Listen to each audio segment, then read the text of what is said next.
Good afternoon, Postal family. How's everybody doing? My name is Saeed. Welcome back to my channel. How's everybody doing this Thursday? Today's video, basically, I'm going over what the new Postmaster General told Congress. Basically, he said we have 12 months of cash left. Don't know how true that is, but coming from the Postmaster General, we got to take it seriously. So that's what I'm talking about today. But first, if you're new to the channel, my name is Saeed. Postal content is what I do, love to do. Thanks everybody for all the support. Keep giving me the thumbs up. Smash that hype button. Takes a second. Hope everybody's doing good. Everything I say on here is from my views, my research. I don't speak on behalf of USPS Post Office in any of my videos. So, let's get to the topic at hand. Very serious at that for postal workers. Basically, Steiner went in front of Congress and basically said less than a year left of cash left if we don't get a bailout. So let's get to what the details are about what he said. Postmaster General David Steiner, who took over Louis DeJoy in 2025, testified before the House Subcommittee on Government Operations today, March 17. The tone of the hearing was urgent, with Steiner warning that the Postal Service is on the verge of a financial cliff. Here are the critical details. Basically, the 12-month warning. Steiner delivered a blunt ultimatum. If the status quo continues, the USPS will be out of cash in less than 12 months. The timeline. Under current conditions, Steiner noted they could run out of money as soon as October of 2026. The consequences. He explicitly stated that without intervention, the agency would eventually be unable to pay employees and vendors, effectively stopping mail delivery. The three-door strategy. He basically told Congress there's three ways of strategy. Steiner presented Congress with three potential paths forward, emphasizing that the current path is unsustainable. Door number one, we got the status quo, total financial collapse and service stoppage within a year.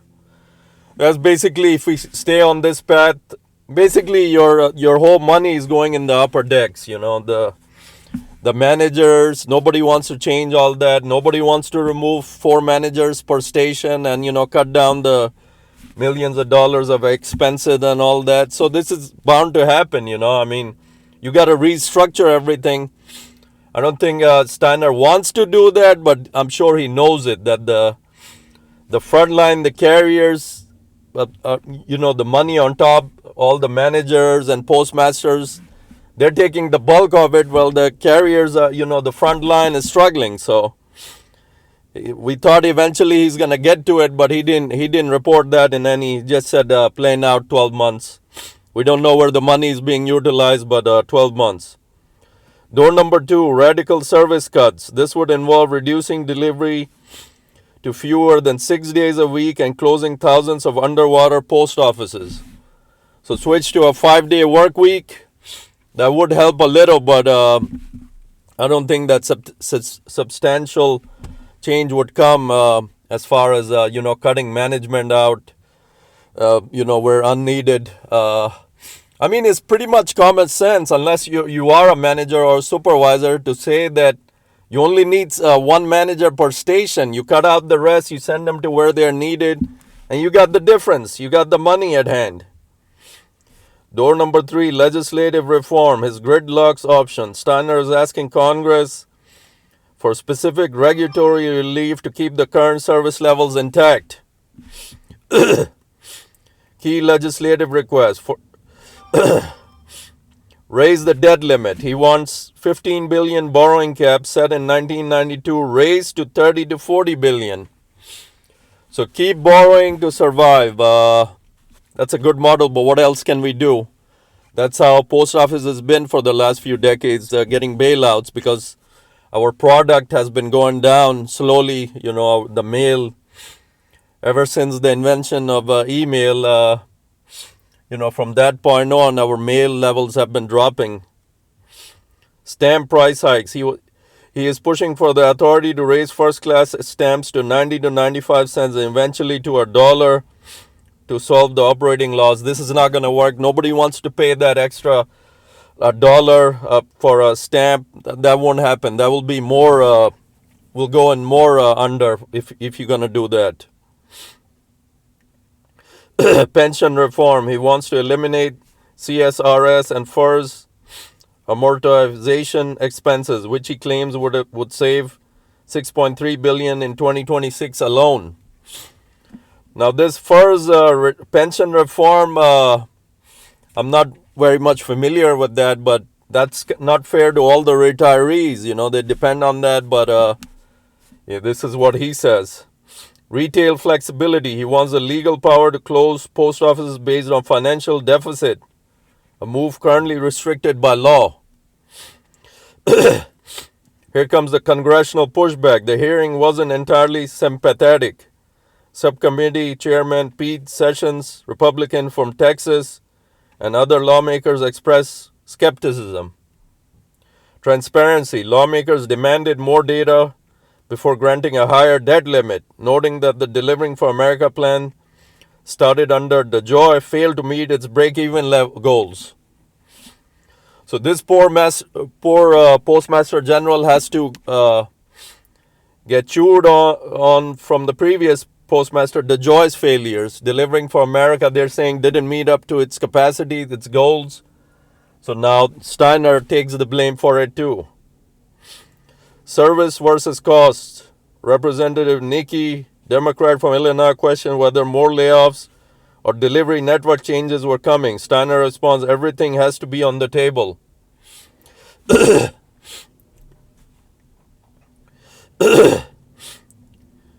So basically, he told Congress as it is. You know, he gave them ultimatums. Whether we raise the stamp prices, that is, I highly doubt that's going to do any good. People are not going to pay $1 only if it's a must, mandatory. You got to send something.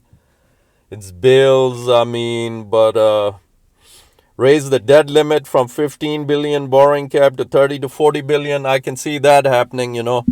Government is spending money everywhere else, so might as well save your post office that has been around for over 100 years. You're giving everything else billions of dollars, you know. So throw some billions our way too. Keep us afloat, you know. Why not? Status quo, basically, you know, he was saying if we stay on this path, October of this year, we run out of cash. One of you let me know. Thanks in the comments that just 4 years ago we got a $4 billion bailout. Now, how you run out of $4 billion in 4 years? Think for a second. How does that happen? The salaries, postmasters, managers, supervisors, 3 to 4 or 5 even in a stations. Could that be the culprit? Maybe. It's not the carriers by any means. It's pretty simple, dude. Look at what the structure is. I know it ain't going to be easy. Restructure everything rather than laying off. You're using way too many millions in unnecessary, you know. You have to do this. You have to cut down wherever one manager can handle the whole thing. You got no choice now. Rather than keeping 3 on full salary, you're gonna keep losing. We're gonna go under if you keep that up, man. I'm sure his his people probably told him what the structure of the business is, but you know, just like any other big, he's coming from a private sector. He's not going to look at that. He's going to look at he also mentioned cutting penalty time permanently. Of course, he's going to attack the front line. Of course. We always get attacked, you know, whether we want it or not. Don't look at the higher ups, the structure. You can make, you know, save millions right there, but you attack the front line who does all the work for you, huh? I get so worked up on this topic, man. You got a new Postmaster General. He's going to take sides. Well, he's looking at the big picture, but nobody takes sides with the front line, the carriers. Nobody says, we're going to leave the carriers alone. We're going to change the structure of management and save us some millions. No, we're not going to do that. He's going to attack take away penalty time permanently. Right now is in December during peak season. He's talking about taking away permanently. So I don't know how much saving you're going to do with that, man. Good luck with that. So, those are the things he's talking about. Radical service cuts. Everything is on the table, he says. Cuts necessary. God forbid we don't get a bailout, he's got to have different options what to do. So that's where we're at. Just want to get everybody updated. As you know, I've been fighting this cold. That's why the lack in videos is basically the worst cold I ever had, man. It refuses to go away.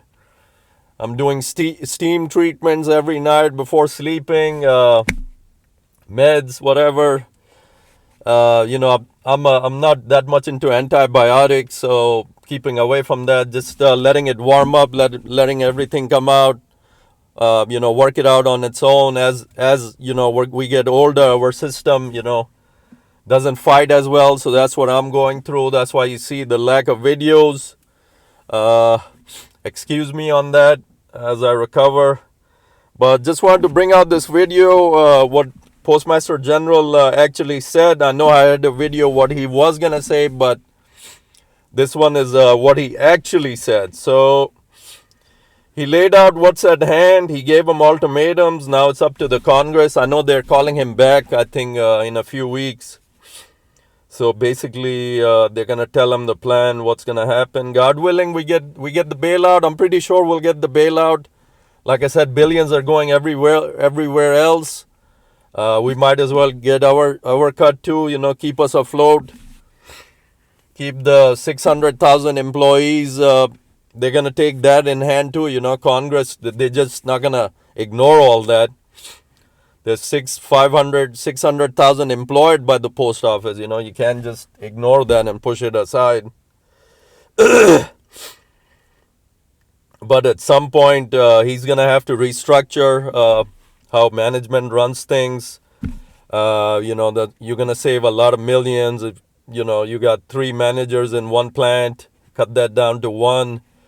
You got 8 supervisors, cut that down to 4. I'm sure they can still handle it. The operation is still going to run, and you're going to save millions. So I don't know what the delay is in that process. He's asking for a bailout when you can restructure and save millions right there, dummy. They just don't see it, like any normal person with common sense would. So that's what he said in front of Congress. Hopefully we get the bailout. And,